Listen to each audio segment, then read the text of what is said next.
Riggs, is that a Monet over your couch? I'm trying to figure out what that is. It's not a Monet, but thank you so much for noticing.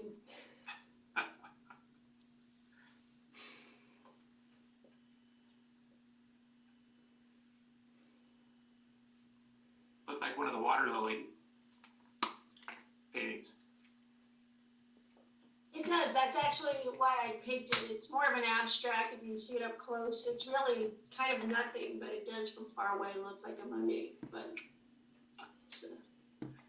I like it very much. Thank you. I gotta upgrade my decor.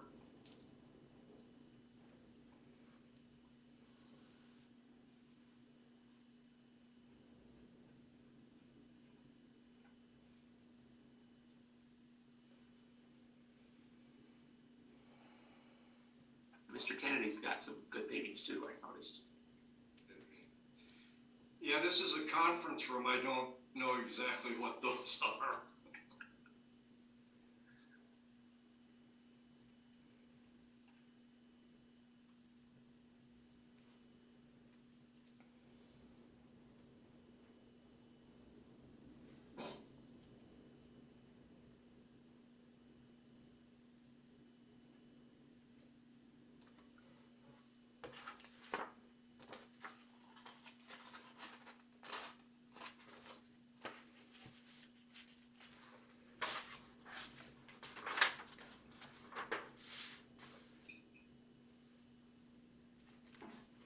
Jamie, just to let you know, I heard from Judge Bateman and Judge Zimmerman, and they're both not going to be able to make it today. Okay, thank you.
Oh, I guess I was muted.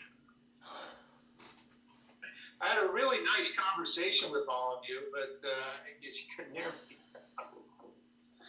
All right, Jamie, have you heard from our couple judges that were running a little late? Judge Stockard will be joining us shortly, but I have not heard from the remainder of them, just Chief Justice. Okay, let's go ahead and take a roll call. Okay. See where we are. Chief Justice Paragary? Here. Justice Hardesty? Muted too. Oh, I see you. Judge Bateman? Miss Beggs? Present. Thank you. Judge Brown? Here. Thank you. Judge Denton? Here. Thank you. Judge Draculich? Judge Glasson? Judge Graham? Judge Hardy? Judge Higgins? Present. Thank you. Mr. Kennedy? Here. Thank you. Judge Riggs? Here. Thank you. Judge Ritchie? Present. Thank you. Judge Stockard will be joining us later, and Judge Zimmerman. We do have a quorum, Chief Justice. We do. Barely, but we do. Okay, all right. If you can keep an eye on, just notify us if people pop on, Okay, okay? will do. It looks like we got a few more trying to hop on now. All right, welcome everybody. I really appreciate you taking your time to be here. There's several matters on today that I'd like to take action on. I've invited several other representatives from some of the appointing agencies and Dan Hoagie from the State Bar, who runs the lawyer discipline process. I've invited them to be here with us today, and I'll introduce them in just a second when we get to the discussions on the appointing agencies. So first of all, is there anybody, any members of the public present that haven't responded to a roll call? Okay, I'm not hearing anybody. I see. Well, here I am. How are you? How are you, Professor? Okay. Keith, nice to see you. Nice to see you too. And I apologize in advance. I'll have to peel off at 6:30. Okay. Which is 3:30 your time. Okay. All right. We'll keep that in mind, and thank you. Thank you for being here. Is there any public comment at this time? Okay, hearing none, let's move to approval of the September 23rd meeting minutes. I hope you all had an opportunity to take a look at those. I did note a few corrections that Paul Dyla had indicated. Did you get those comments, Jamie? I did. I did. I've made those corrections. Okay. Does anybody else have any corrections, additions after reviewing the meeting minutes summary? Okay, is there a motion to approve? I'll move, Keith. Okay, do I have a second? Second. Okay, all in favor? Aye. Aye. Anyone opposed? Okay, very good. Now, as we move into items for commission review and discussion, Judge Riggs, you've presented materials on our diversity issue and term limits, and the discussion has seemed to migrate toward this is the appointing authority's responsibility, and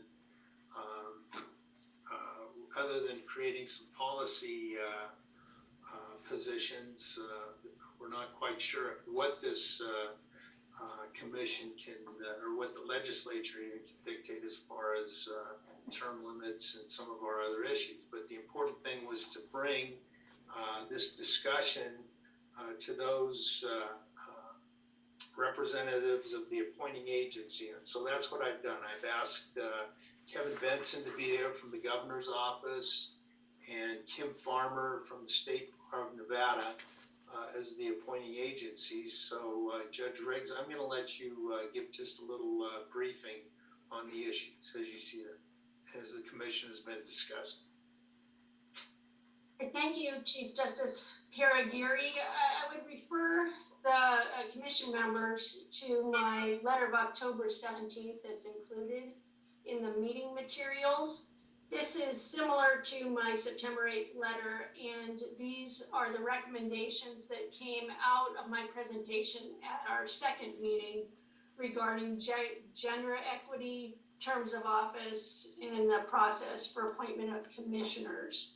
So if you don't mind, Chief Justice Piragiri, if I just go through my recommendations, and I think that'll capture what we're trying to achieve as far as informing the state bar members and then a member of the governor's office. Okay, and it would work. it might be helpful if you give just a little bit of, just give an aspect of, Sure. why this has become a topic of conversation in this commission meeting. All right, thank you. All right, so the background is that we have a 7-member board or 7-member commission, the Nevada Commission on Judicial Discipline. And over the years, as more women judges have been elected or appointed, the makeup of the commission has not kept pace as far as having women appointed. In fact, there has never been a woman district judge appointed to the standing commission on Nevada, or the standing Judicial Discipline Commission, although there have been alternate members appointed, and Justice Stiglitz was once a member. There's neither, so there are no members at this time, no district judges who are women on this commission. Neither are there any attorney members who are women. So that out of the 7 members, there are 2 of the standing commission. There are 2 district judges who are both men.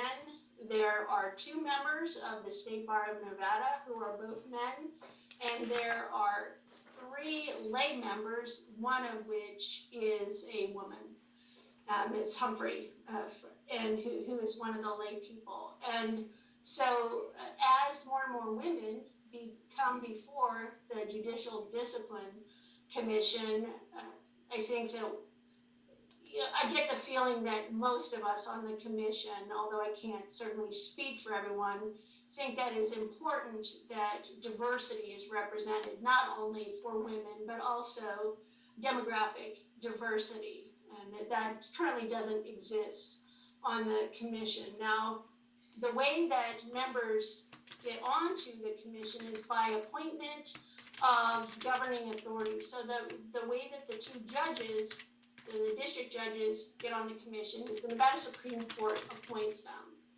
The way that the 2 attorneys get on the commission is that the state bar, the state bar member, or the board of state bar board appoints them. The way that the 3 lay members get on the commission is the governor appoints them. And so we're trying to get the message, or figure out the best way to get the message to the appointing authorities that we're looking for diversity on the board without, we're hoping to be able to achieve that without necessarily starting with legislation. We think that if we get the message out there that we're looking for diversity, equity, and gender equity on our board, that the appointing authorities will absorb that and agree with us. So any other summary or any other facts you want me to review, Chief Justice? No, and I think maybe perhaps now you can discuss the proposals that you've come up with. All right, thank you. All right, so I have worked up 4 proposals, and so those are included in my October 17th letter. Again, these come out of the original presentation that I did in during our second meeting. I think it's appropriate that our commission send a message, and that message should be that we make a finding that is in the interest of fairness to the public and to the judges who are subject to the processes of the Nevada Commission on Judicial Discipline, that the commission's members represent the diversity, including gender diversity, of the citizens of the state of Nevada and the judges who appear before it. I think it's important that our commission adopt that general principle. If we are expecting our appointing authorities to follow that principle, I think it's fair that we set it out.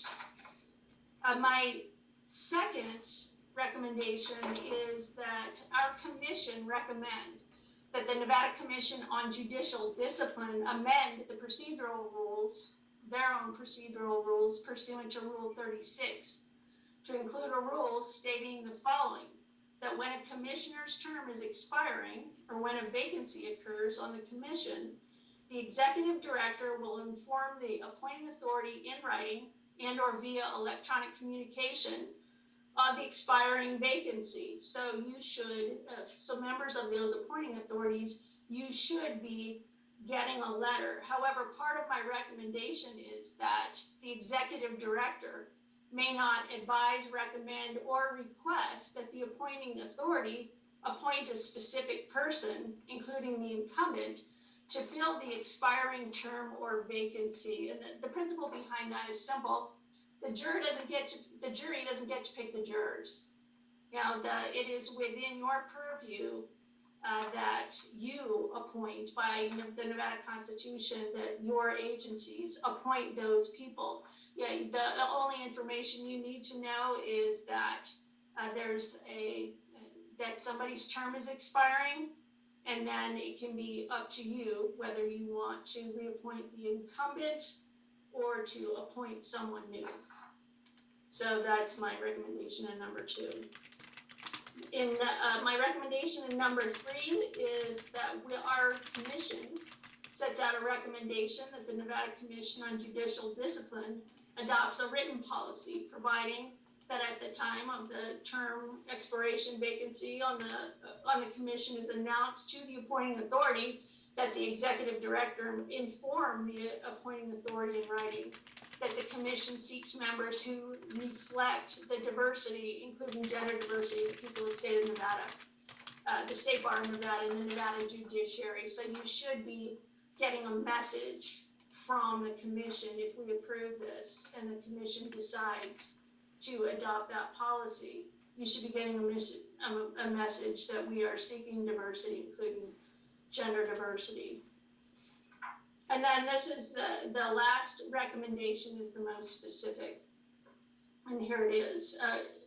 I'm asking that our commission recommend to the Nevada governor, the Board of Governors of the State Bar of Nevada, and the Nevada Supreme Court, when informed by the executive director of the Nevada Commission on Judicial Discipline that a commissioner's term is expiring or that a vacancy has occurred, that the appointing entity advertise the vacancy through their own established modes of communicating with members of the public, the State Bar of Nevada, and members of the Nevada Judiciary. So those examples could be organization websites, state and local bar association newsletters, email, whatever way that you typically communicate with members of the public, the Nevada lawyers, or members of the judiciary. Hey, we're looking for people who are interested in serving on this commission. The one thing that at least I've heard throughout our proceedings here is that sometimes people who are interested just don't hear about it. They don't know about the opening, and so we're going to ask if we adopt this resolution or this recommendation. We're going to ask you to advertise that so as to expose the opening to the widest range of people. And then finally, as the last part of that recommendation, number 4, in addition, I'm hoping that we recommend that all appointing authorities explicitly seek candidates with one or more of the following qualifications: prior experience as a member of one or more professional disciplinary boards, experience as an advocate representing parties or boards, experience representing one or more professional disciplinary boards, or experience and training in professional ethics. Now, before we start believing that this might be somewhat of a reductive tactic, or is something that few people can qualify or can be qualified to do. Remember that all Nevada lawyers and judges have experience and training in professional ethics. We have to take a specific exam in ethics before we can even get our licenses. So every judge, every lawyer already has this qualification, in addition to any all continuing legal education that we have to obtain. So virtually every lawyer and every judge will have this qualification.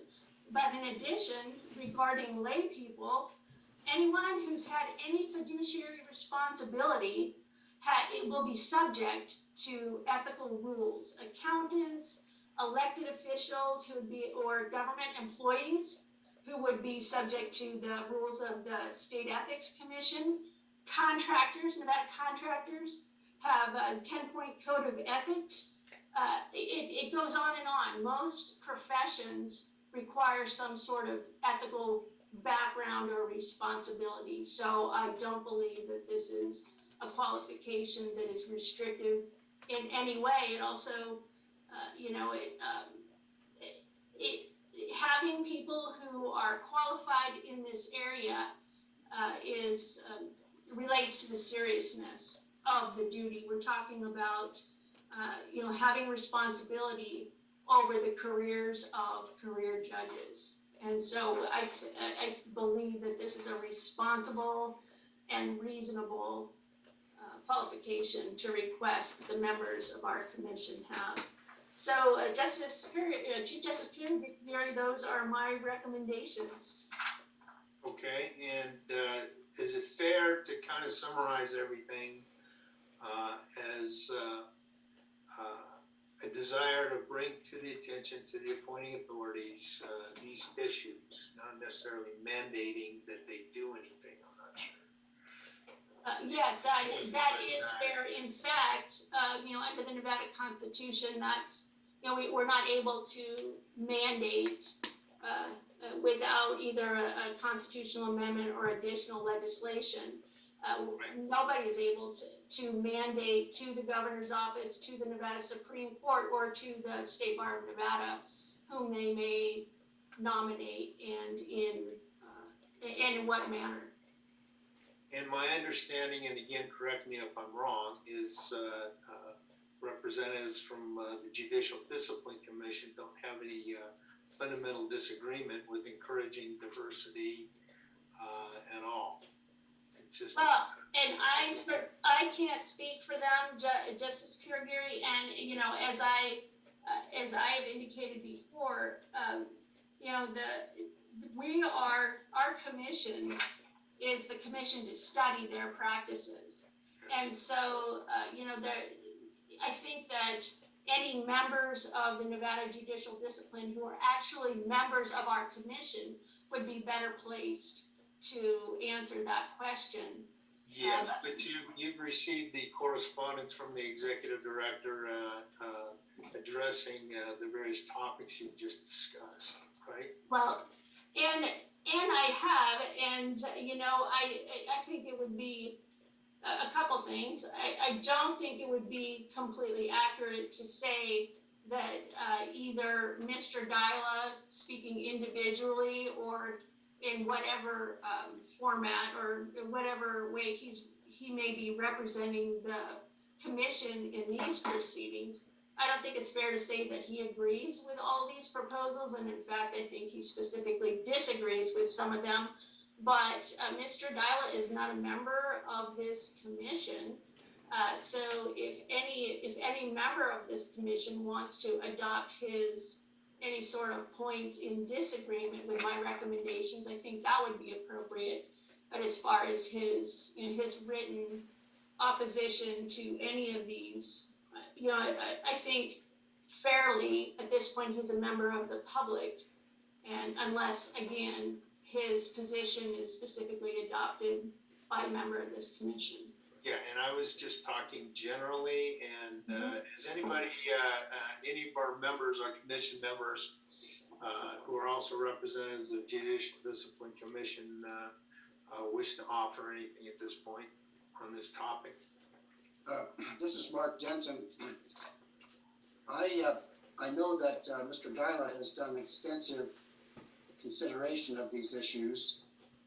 He's consulted with members of the commission, and I agree with his observations that he's made in his correspondence relative to the subject paragraphs. I was asking for a comment for the benefit of our appointing. Oh, I'm sorry. Yeah, they probably don't have privy to any of Mr. Dyla's correspondence to this group. So I was asking in general terms. I guess the important point here is we want to put this on your radar, Kevin and Kim, representing appointing agencies, that it's an issue with this commission. And it's been presented that there's a lack of diversity here.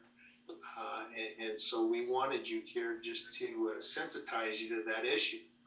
The specifics of what this commission will recommend to the legislature, those haven't been determined. But I thought it was important to bring you into this discussion, to put it on your radar. Kevin, you got the ear of the governor, and Kim, you got the ear of the board of governors. And do you have any questions for us? Either one of you. This is Kevin, General Counsel of the Governor's Office, and I must be looking in the wrong place, but I was not able to find an agenda for this meeting or any of the supporting materials, and that could be user error, not being able to find it on the relevant website. But as you mentioned, I've not seen the correspondence that's being discussed, so I feel a little bit in the dark about that. But just as a general matter, I can say that as the Governor Sisolak is very much committed to diversity in his appointments to all the many different boards that he appoints members to. Okay. Yeah, and it's not just you. Our website's a little bit difficult to navigate, and so It's not just me then. it's not just you. No, Kim. Good afternoon. I do have one question.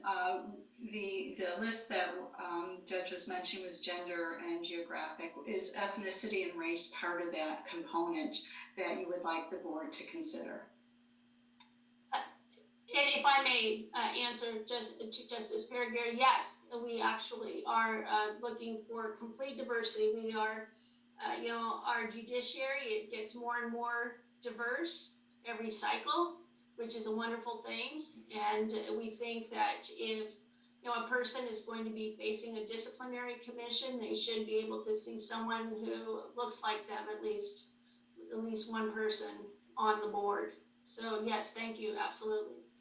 So the process that is being described, just for information, is the process the Board of Governors uses. We advertise any openings and we treat them as vacancies. So when we advertise an opening, we don't say there's one reappointment, we treat them as vacancies, and we get a list of the current committee members, race, ethnicity, age, location, so that we can look at the diversity of the committee. So this falls right within our process. As a matter of fact, the board does have an appointment coming up at our upcoming meeting for an alternate member on judicial discipline. So this feedback that I received today will be helpful to share with the board when we make this upcoming appointment. So timing is good for us in our next appointment. And Ms. Farmer, I'll also let you know that the state bars a diversity, equity, inclusion program and materials as part of what I base my presentation on. So I thank you very much for having those materials available to us. Thank you, I appreciate that feedback. Okay, on this topic, any other questions, any other comments from committee members?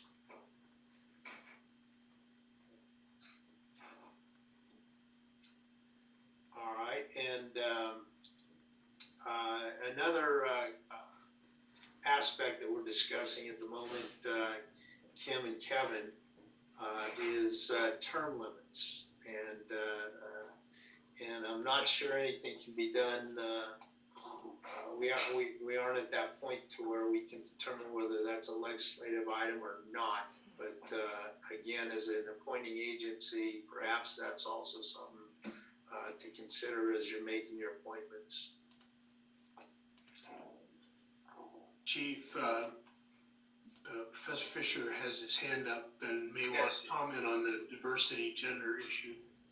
Keith, go ahead.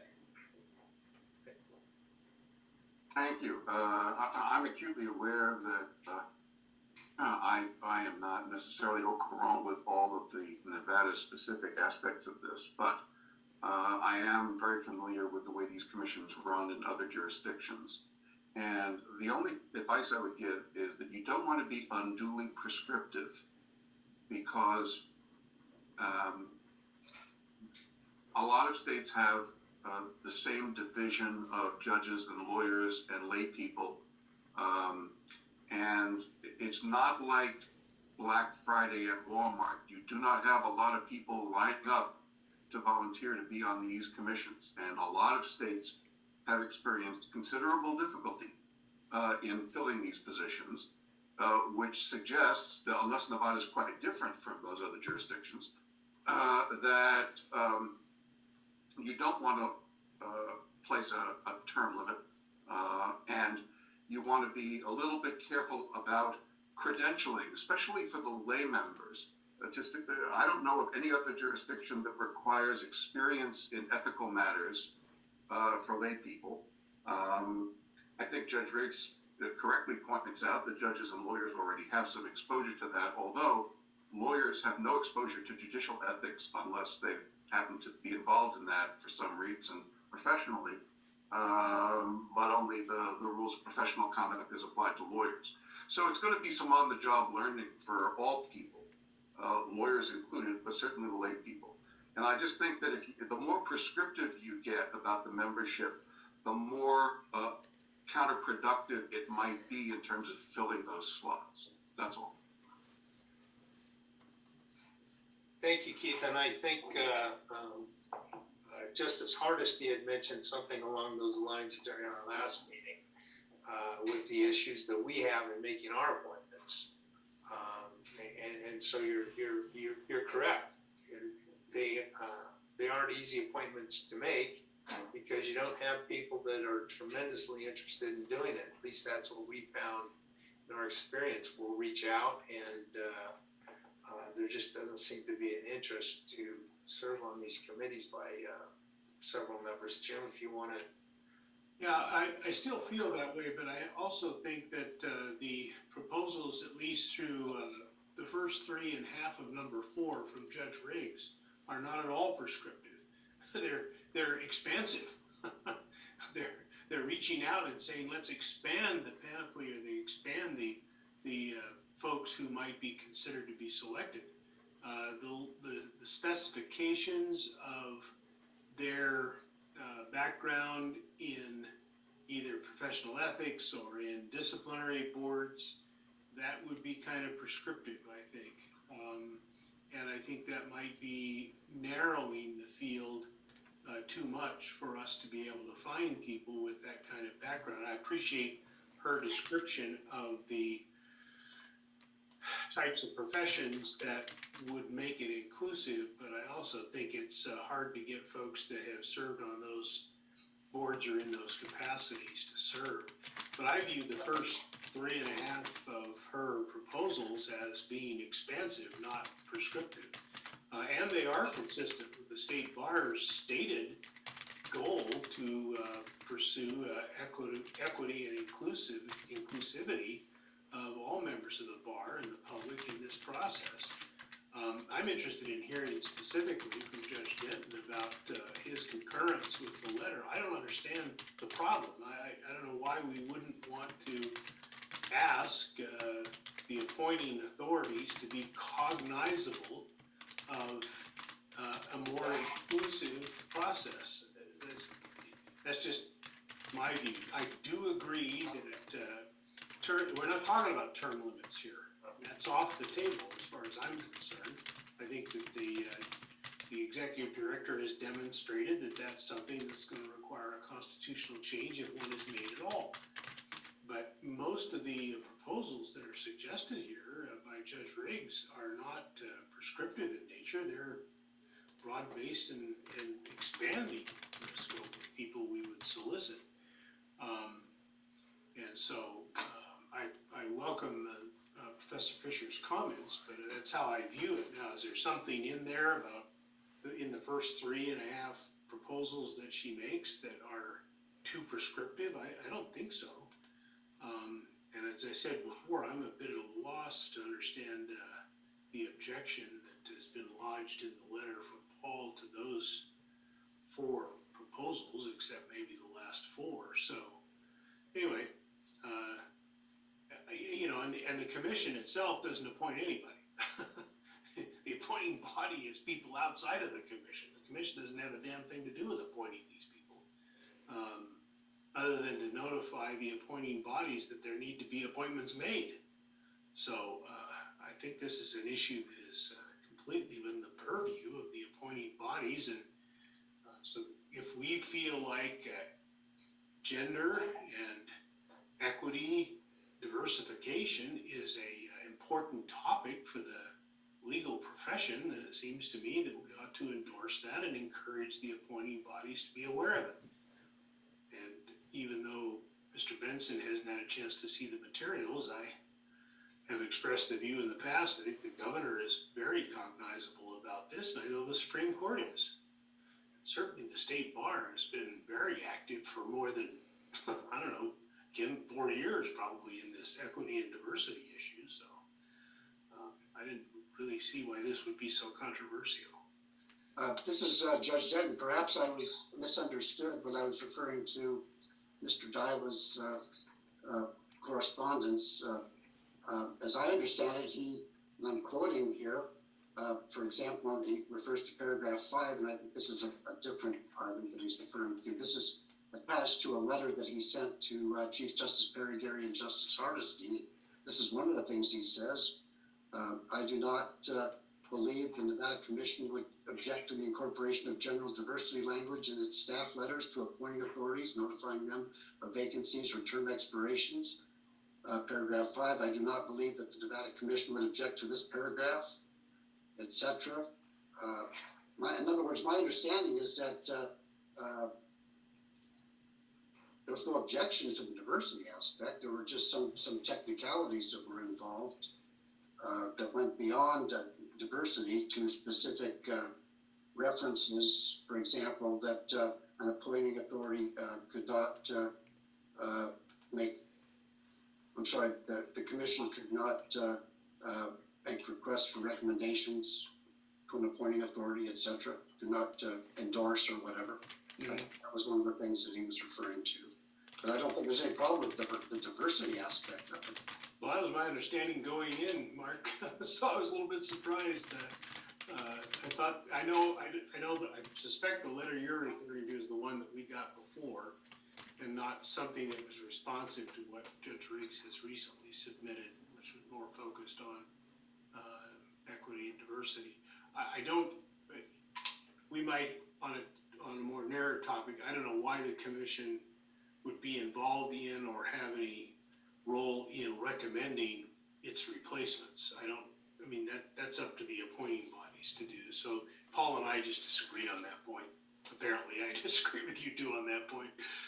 No, I think if a recommendation is made, something's happening. Oh, you're muted. If a recommendation is made, it's not a binding recommendation. It would just be make it maybe a referral or a recommendation that the appointing authority could take into account, whether it wanted to or not. I think that's the commission or the executive director may have had contact with certain people over the years that have come to mind as being people that would be well serve the commission. And the fact that a recommendation is made doesn't mean that it has to be adopted. It would just be a recommendation. That's all I was saying. Okay, good. Kevin and Kim, unless you have any other comments, I'll thank you for joining us. And let you be on your way. Thank you. I have no other comments, and this will be helpful in our appointments coming up. So I appreciate the opportunity to sit in on this discussion. Okay. Chief, I hope Kim doesn't make a quick getaway. We've got another important topic about the potential discipline of judicial candidates who are not this. Yeah, I've got. She'll participate. Yeah. I've got Dan Hoagie on board for that discussion. Okay, great. So Kevin, anything else? Nothing else for me. Thank you, Chief. All right, you take care. Thank you. Thank you. Okay, let's go ahead and move on, and we'll loop back around if you feel we're in a place to take action on some of these items. We will come back and address them. But if you'll turn to tab 2 in your binders, let's go through this. This kind of got muddled up. You had this got confusing because we had so many proposals floating back and forth from previous meetings, and I had asked that a after the meeting Paul had and with Judge Higgins and Judge Riggs, we had made some progress on several of these rules that had been teed up. Is Judge Zimmerman online yet, or is she not showing up? She's not online, Chief Justice. Okay, did you hear that she was not going to be joining us? I don't believe she'll be joining us. She contacted me this morning. She's under the weather and won't be here. Okay, all right. Well, in any event, we had a document that set out the rules, and then some that seemed to have some resolution. And then I asked that you get together and submit a reconciliation sheet, which I thought I got, and it's titled Proposed Rule Changes for Procedural Rules in Nevada Commission on Judicial Discipline. It's a number of rules and recommendations, and then I believe Paul's comments were in red, and there were several of them that looked like there was agreement to. In fact, there were some new rules that didn't appear that there was an objection to. But then apparently something else came in. There's just a lot of stuff flying around, so I'd like to get everybody on the same page. Jamie, what do you think the best way of getting everybody's attention to the same document would be? Again, this proposed document I have with the red line response from Paul. Does everybody know what document I'm talking about? Are you referring to what's in the actual meeting material packet? Yes. Okay, so that's what came in from Director Dyla. And then Additional meeting materials coming soon. yeah, that was a placeholder for what Judge Higgins submitted, which is on the web page titled Additional Meeting Materials, November 1, 2022 Additional Meeting Materials. That's Judge Higgins' submission. And then on the web page, the supplemental meeting materials, Director Dyla memo and responses is Director Dyla's response to what Judge Higgins submitted. So we have a back and forth. We have what Director Dyla submitted originally, what Judge Higgins submitted, and then what Director Dyla submitted in response to what Judge Higgins submitted. Okay, well, Kevin, do you have any suggestions on anything that we can address that is actually resolved? You're muted. Yeah, I only tell people that 300 times a day to unmute themselves. Well, Judge Riggs and I worked on what we thought was our agreement as to what happened at the meeting. I wasn't unavailable at the last meeting, so she and I worked on what I submitted. I didn't realize Mr. Dyla had re-responded. And I thought we had agreement on some things that would seem to indicate here, however, that perhaps we don't. So, I mean, I'm happy to go through the thing that he submitted that's in black, red, and blue, and comment on those as we go through them to see where we are, if that's a place to start. actually only got black and red. I don't see the black, red, and blue. Oh, that's, all right. Is there any way to post these documents, Jamie? Perhaps. Let me see if I can share my screen. Which one would you like me to share, Chief Justice? Well, according to Judge Higgins, black, red, and blue. That's the one that's in page 11 of 17 in the original packet. Okay.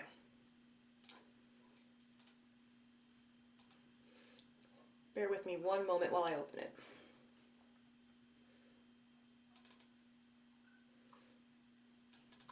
And Judge Denton, do you have any suggestion on how to reconcile this stuff?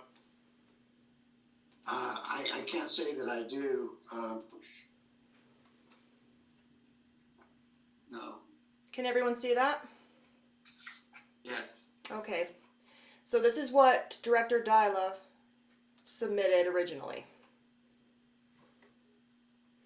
This was his version of the reconciliation that came out of the August 18th meeting between him. This was circulated for the September 23rd meeting. This is what he referenced in his presentation at the September 23rd meeting. It was not circulated. It was not provided to me to be circulated for that meeting. He just referenced it. Okay. He sent it to us after the meeting. Okay. And then the most recent circulated version is just black and red, right? His response to Judge Higgins' version, or Judge Higgins' version? Let's look at Judge Higgins Okay. first. Mine's all one color, sorry. Oh, okay. Okay, then his, okay, yes. Okay. So this is what we received. This was Judge Higgins' version of the August 18th reconciliation of the August 18th meeting between Director Dyla, Judge Riggs, Judge Higgins, Judge Bateman. Okay, got it. And Okay. then I guess the final one is the one that I'm reading that says proposed rule changes for procedural rules of the Nevada Commission on Judicial Discipline. Is that right? Is that Director Dyla's? This was Director Dyla's response to that. This was his email and then where he broke down each paragraph in response to Judge Higgins' submission. Okay.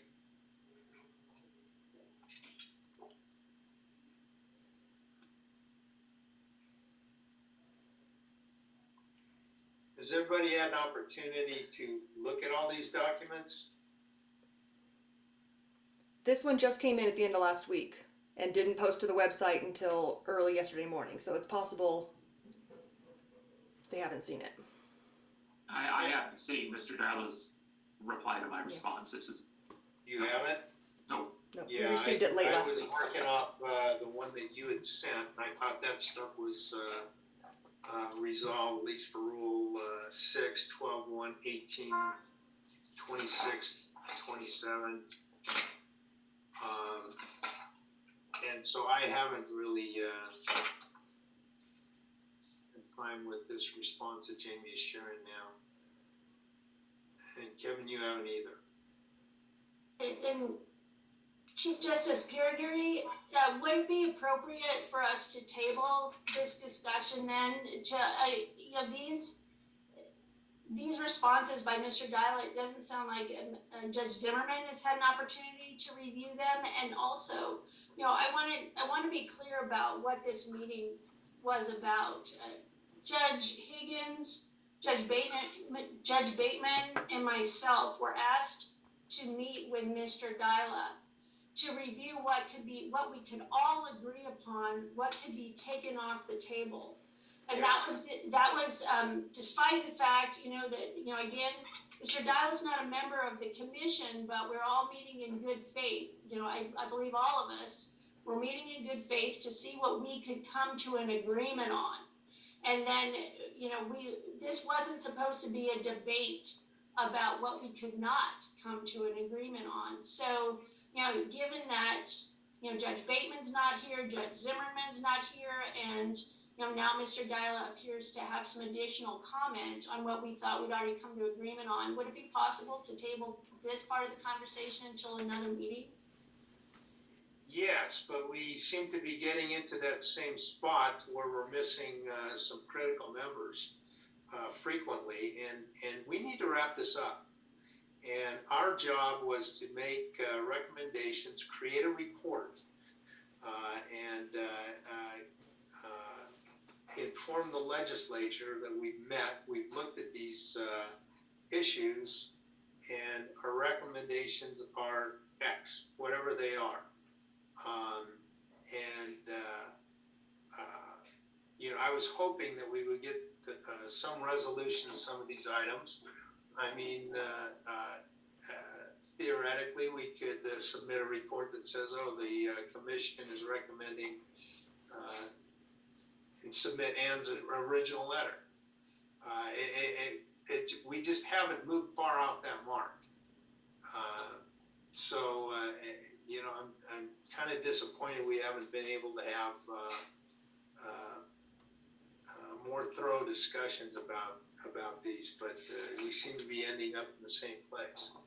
So obviously, if we're not in a position to go through these rules, then perhaps it is a better idea to table this discussion. Jim, have you got any? I could maybe I don't think any of these rules require legislative action. So I don't think there's anything the legislature can do about these proposals. These were all supposed to be, like Judge Riggs said, we met in good faith. Yeah. Some adjustments can be made here that can make it fair to what we think would be fair to the judges, change some of your procedural rules. And you know what? I even said, I'll come and testify next year, Mr. Dyla, on the bifurcation issue. Whether that's, I don't think we can force them to do that. That probably requires a constitutional amendment. But I think they can voluntarily do it. And if we can come to an agreement on how a bifurcated proceeding would happen, I will come testify that the judges in Nevada support bifurcation, and that's why we think they need 6 more members and another investigator, whatever our reasonable budget request would be. We would support that to enable bifurcation. Right. His response is kind of like, they're not so sure now, but I thought we had come to kind of a gentleman's or gentle person's agreement on everything here, and but we seem to be back. I think we're working backwards based on some of the most recent comments. I agree with you there, Chief. So Yeah. So I think we just have to carry on. Jim, did you have any comments? You're muted. Excuse me, I'm sorry. I think Judge Higgins covered the point that a lot of those were matters that the commission, you could comment about them, but that would require a constitutional change. As to the rule issues, that's also, I think, within the ambit of the commission. They're in control of their rules. So these would be recommendations from this commission to them that they consider making rule modifications. Yeah.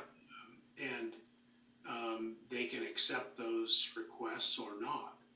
I think there was 1 or 2, maybe I'm mistaken now, I don't have it up in front of me at the moment, but I thought there was 1 or 2 statutory changes that could be a recommendation from this commission to the legislature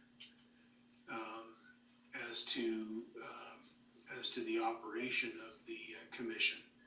But things like a bifurcated process that's at most voluntary without a constitutional change, some of the other areas, term limits of commission members, those kinds of things. Even if a majority of this commission thought they were a good idea, the implementation of that is going to probably require this commission to continue to vet those after the first of the year and into the next year, I would think, because they're more systemic in nature.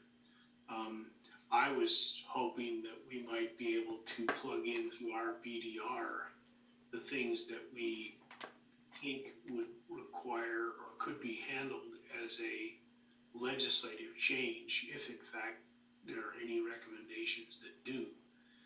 I don't remember now, but it seemed like the group that was meeting with Paul didn't come forward with any statutory changes. They were all more constitutional in nature. So that being the case, I'm not even sure that the commission would do much more than recommend to the appointing bodies what we've talked about, and then maybe continue its study to identify any constitutional changes, and maybe urge the legislature to consider amending the Constitution in that process, or do it in a different process, if in fact people are persuaded that that's what should happen. I think because of these limitations. Now, one more thing I want to add. Paul and the commission have said repeatedly that they are in the process of or intend to modify their rules. So giving them suggestions about rule modifications is worthwhile. I'm not sure, Mark, where that process is. Excuse me, Judge Denton, but I know that it's been a goal of Paul's. He's mentioned it a number of times to me for the past couple of years at least. So I'm not quite sure where you all are, and I know rule amending and rule making is pure drudgery with everything else everybody's got to do. But maybe you could touch on that if you. Well, I don't know the precise stage of that, but I can say that I know the commission will welcome any comments or input or whatever for consideration. So it might be something, Chief, we consider. We put forward recommendations that we talked about to the appointing bodies. We offer to the commission suggestions for rule modifications, and then the commission could continue to have a dialogue about maybe convincing the legislature to make a constitutional change of some magnitude. But I'm not sure we have enough information or data to do that at this point. That's my own view. Mm-hmm. How about some of the rest of you? Do you have anybody have comments?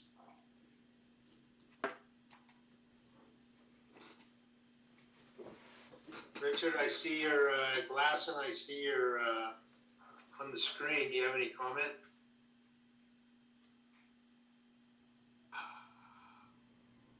No, I don't. Thank you. It took me a while to find my buttons.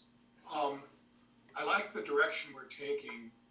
I am very interested in helping the commission understand rule changes that my association would be interested in, and I'm willing to lobby the commission and the executive director to adopt those. But I agree that the Constitution only goes so far, and it doesn't go far enough to help us the way we'd like to see us ourselves be held.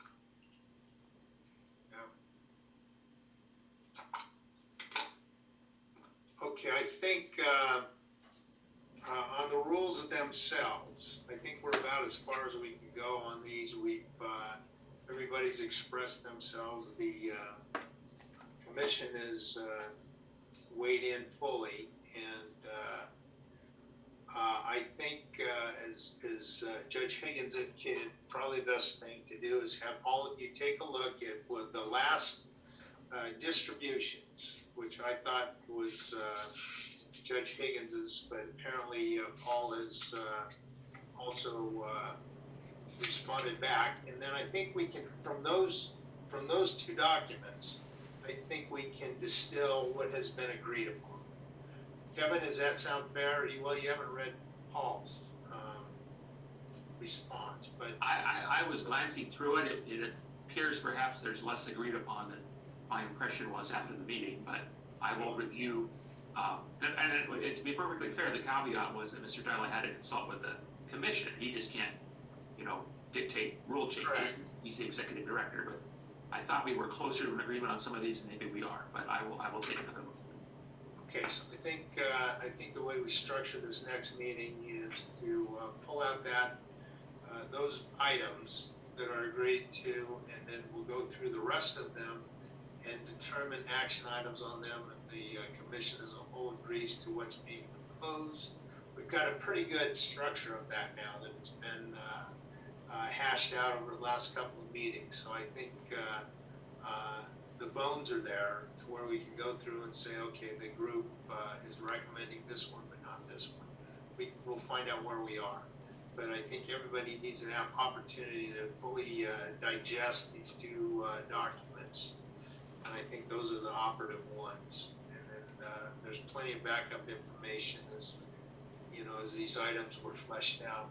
Go ahead, Kevin, I saw your hand up. And in the absence of Judge Bateman, his issue was the election ethics questions. Yes, and I don't know where we go with that. I'm not sure. I don't think the state bar is in any better position to do a 24-hour disciplinary hearing on a candidate who's completely wrong about something than the commission used to be. So I was just going to get into that discussion after we finish this, because I've got Dan Hoagie here. I spoke with him earlier when I invited him to be present. And we've got rules of professional conduct that govern the attorney candidates. Dan, thanks for being here. I'm going to go ahead and turn it over. Let's move on to this item. We'll discuss the other money. So, Dan, do you have an understanding of what our concern is? First of all, I explained it to you briefly when I spoke with you. Yeah, from what I understand, it's more a jurisdictional issue as to, a candidate that's the lawyer, that's the challenger, it's not yet a judge, whether or not the Judicial Commission can discipline that judge or that candidate, I guess, whether the State Bar of Nevada can do that or whether the Secretary of State can do that. I'll tell you, my viewpoint is that, under the NRS, it states pretty clearly that if they're a judge, then the commission has exclusive jurisdiction. That's the words in the statute. So I don't think there's any question as to the incumbent. If they're on the bench already, then the commission would take over. For the lawyer that's challenging, I think it's pretty clear that the state bar has authority. And if you look at Rule 8.2b, essentially 8.2b in our rules takes in the Code of Judicial Conduct. And so, we can pull in our 8.2a has its limitations. There's a lot of, it has to be about the integrity of a judge. There's a lot of limitations, but if we use 8.2b, we can pull that in. We can pull in like rules 4.1, 4.2 of the Judicial Code of Conduct, and then that really broadens our scope. And so we can definitely use that to go after those candidates that are lawyers. Yeah. If it's a candidate that's not a lawyer, if you're talking about like a rural justice of the peace, I don't think we would have jurisdiction, obviously, because there's not a whole lot we could do there. But the in-between, so the lawyer that's a candidate that's running for a judicial position, we can certainly discipline, and we can go after them. And that under Rule 4.1 and 4.2, we have a really broad authority, and we would be happy to do that. We just haven't had and since I've been here 4 years, I haven't had a single complaint in that area, but so I'm not too experienced on it, but we'd be happy to act. That's my understanding, and like I said, I don't have a whole lot of experience with it.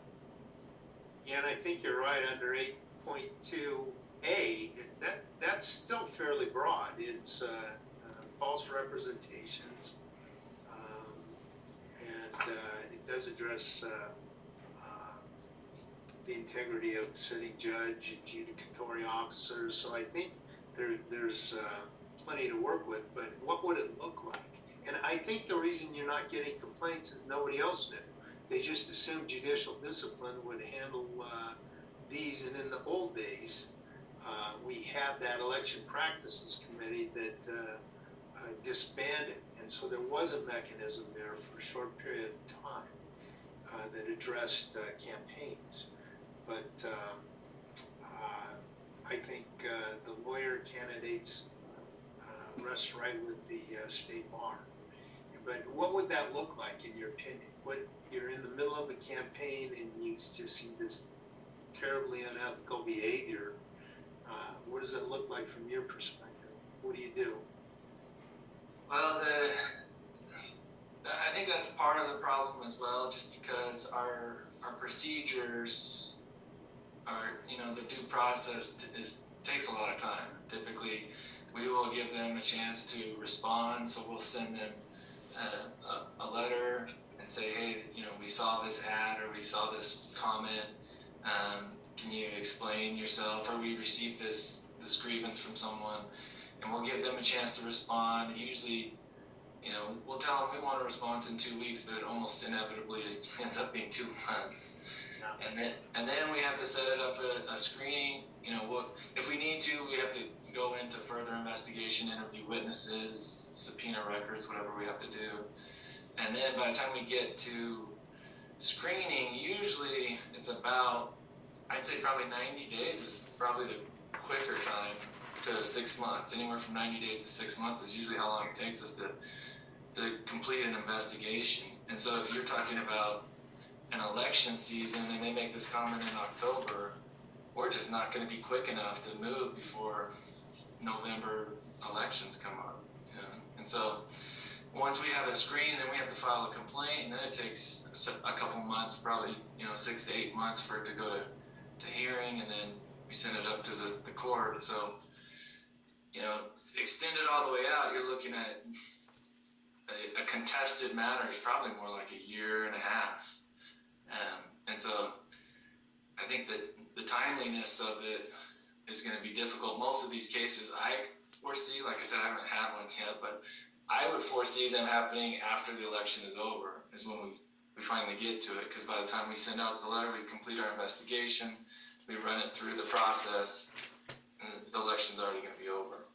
Well, I think even with judicial discipline in these races, you're not going to get immediate action in any event. It's probably that same time frame, but there's the thump at the end that could be used to dissuade, because if the judge wins the election, then there's still a consequence. And I think that's what we're looking for here, is that there's still a consequence to a lawyer that engages in this type of activity. I'm not sure if I can't remember how that works. If it's leaked somehow that a candidate's under investigation for unethical practices.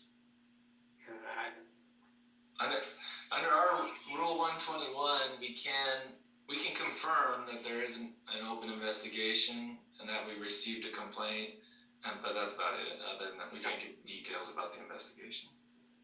Yeah, but I don't think the time frame is much different than it would be for a judicial candidate. But it's just the consequence needs to be there. But I think. Go ahead, Jeff. Well, I'm sorry, I didn't want to interrupt you, Chief. Were you finished with your? Yeah, go ahead. Yeah, I think you and I share the same view. This is not an immediate solution, and nor, frankly, should it be viewed as one. I think the lawyer's going to seek, and they have a right to due process, for sure. But here's the deal. If it is serious enough and it results in the lawyer's suspension, that lawyer is being, and they won the election, that lawyer is now a suspended judge, which will have a whole new set of issues that will implicate the Judicial Discipline Commission at that point. Which, to me, having this method of reprimand and potential discipline would be significant, I think. It won't be seen that way in the short run, and the reason it hasn't been consequential is because nobody's done anything about it.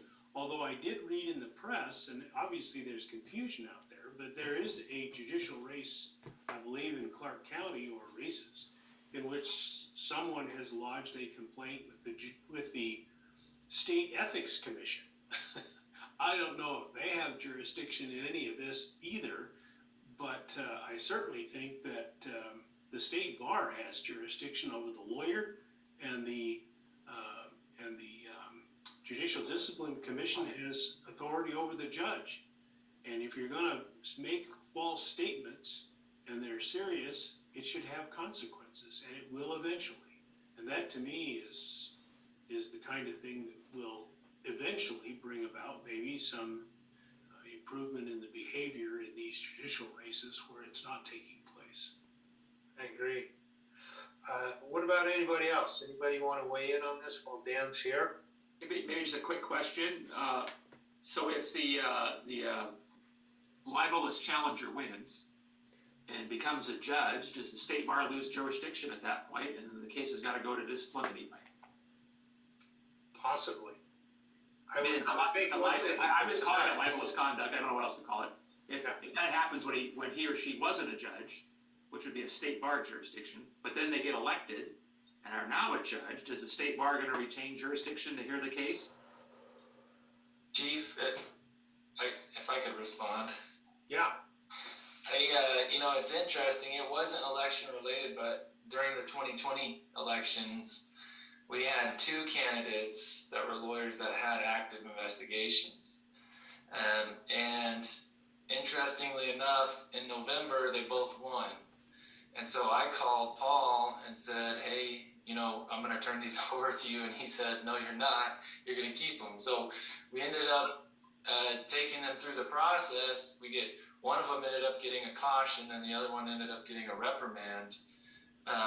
But I had serious doubts about my jurisdiction because that NRS does say exclusive jurisdiction. Once they were sworn in, I said, all right, I'll take it, and we did. We handled it, and luckily the one judge that received the caution, that's not really discipline anyway, but the one that received the reprimand never appealed it, so we're done with it. But I had serious questions about my jurisdiction there. Yeah, my thought was once they were elected, they're a judge, and that falls within the lap of judicial discipline.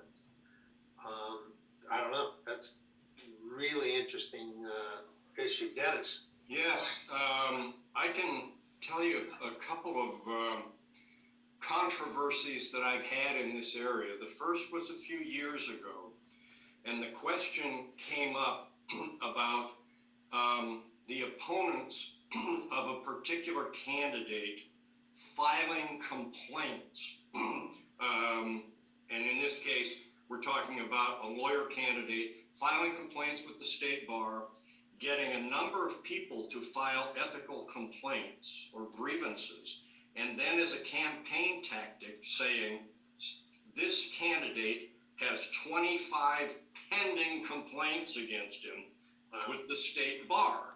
And we had to deal with that as a campaign tactic. The people who filed or wanted to file the complaints just said, hey, we object to what this guy's doing. We're going to file these, and then we're going to publicize it right before the election.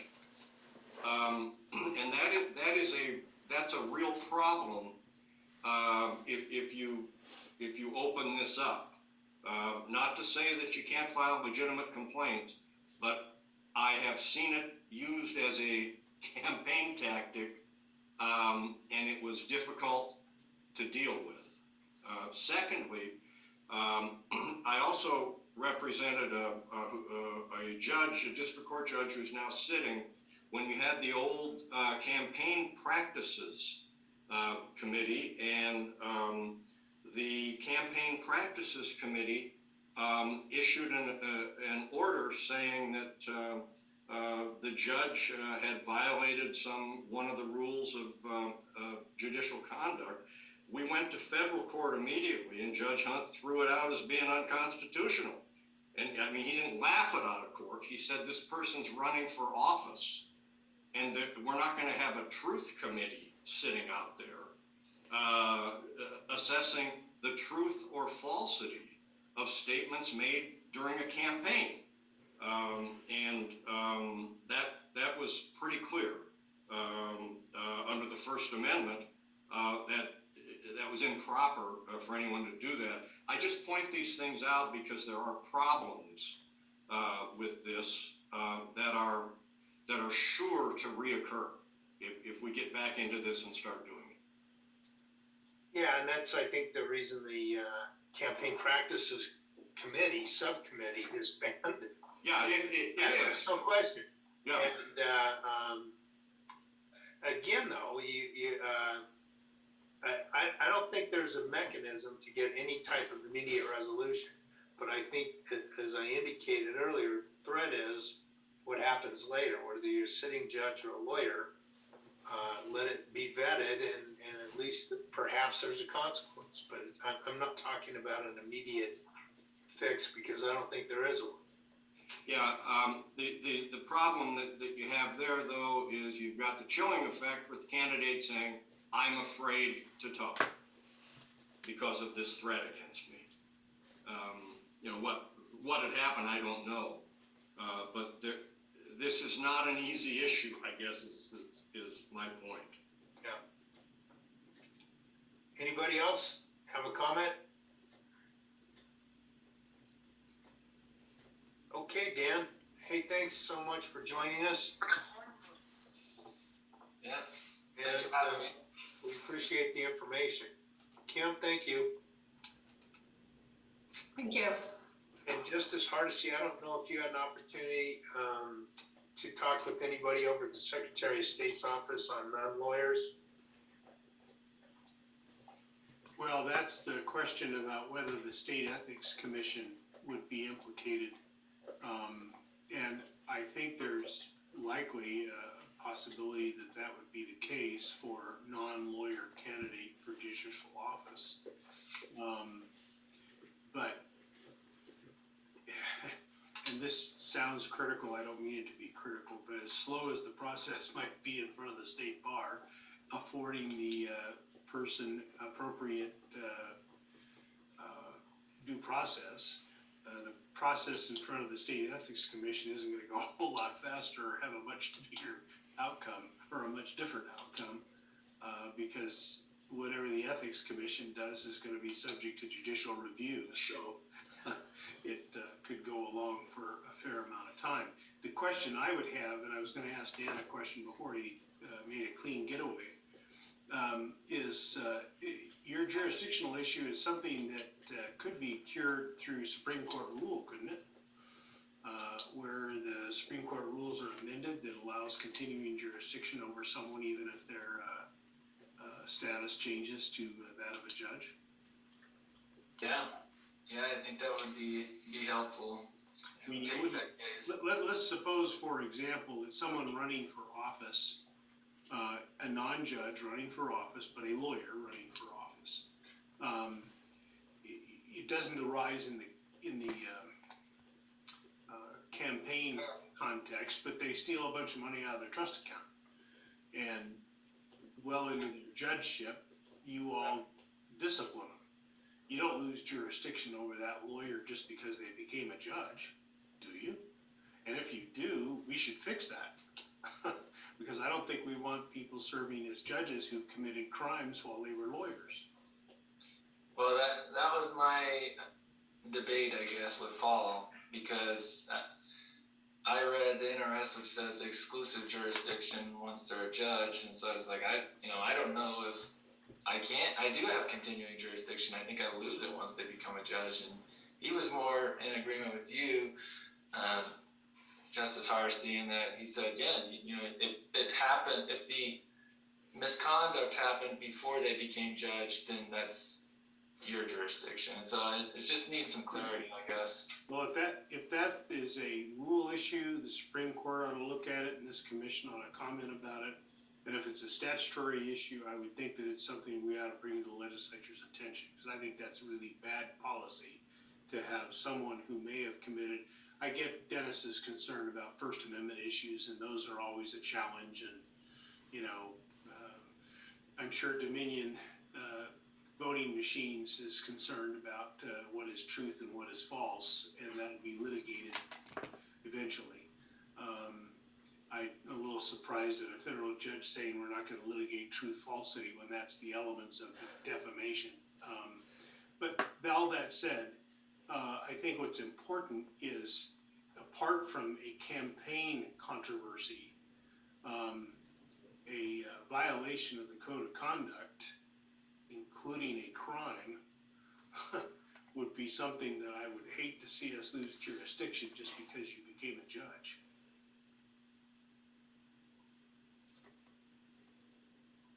Yeah, fair point. So your jurisdiction concern is from a reading of the rule or a reading of the statute, or reading the licensure? I mean, the licensure of lawyers is within the control, and their reprimand or discipline is within the control of the Supreme Court. So which one are you looking at, Dan? I'm talking about NRS, it's 1.440.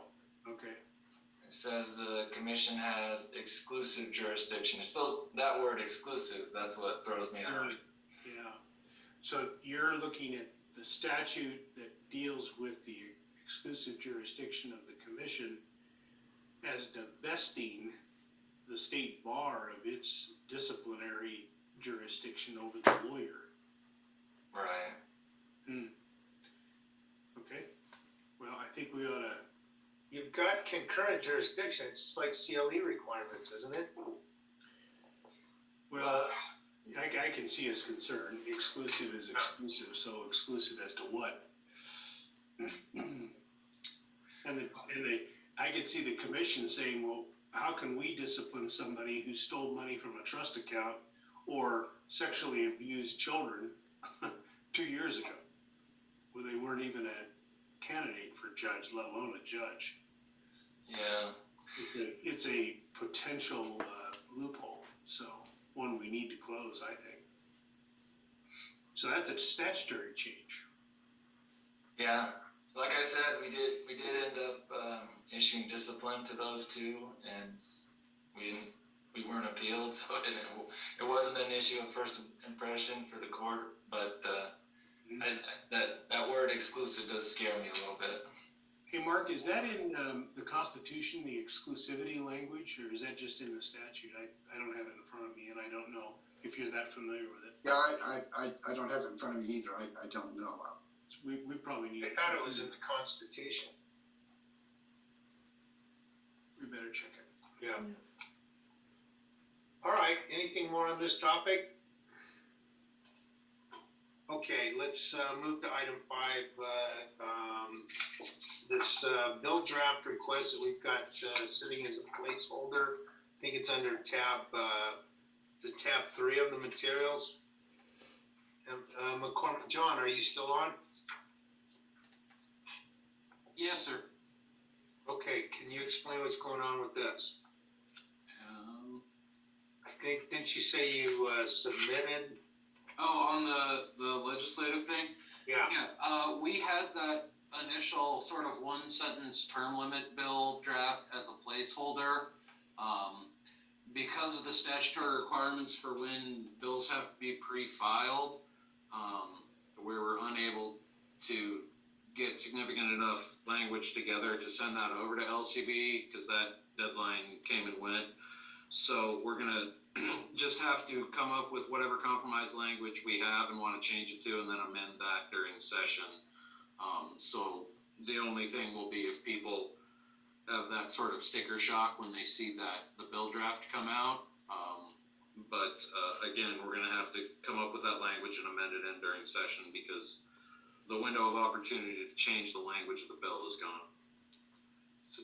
Okay, and so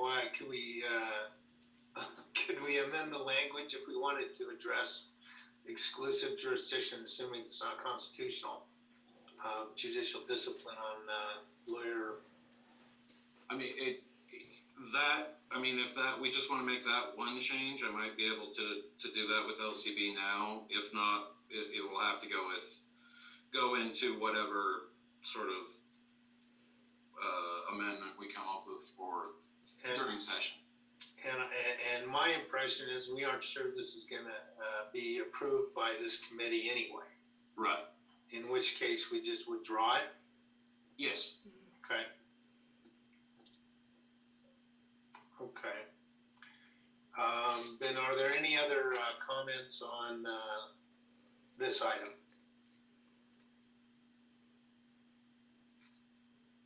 Okay. Any other items we want to discuss?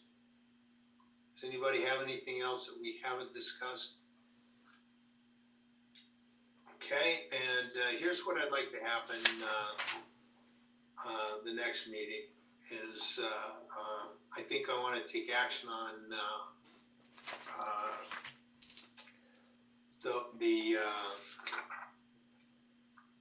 all the rules, everything that we've been discussing, so that we can get focused on putting a report together.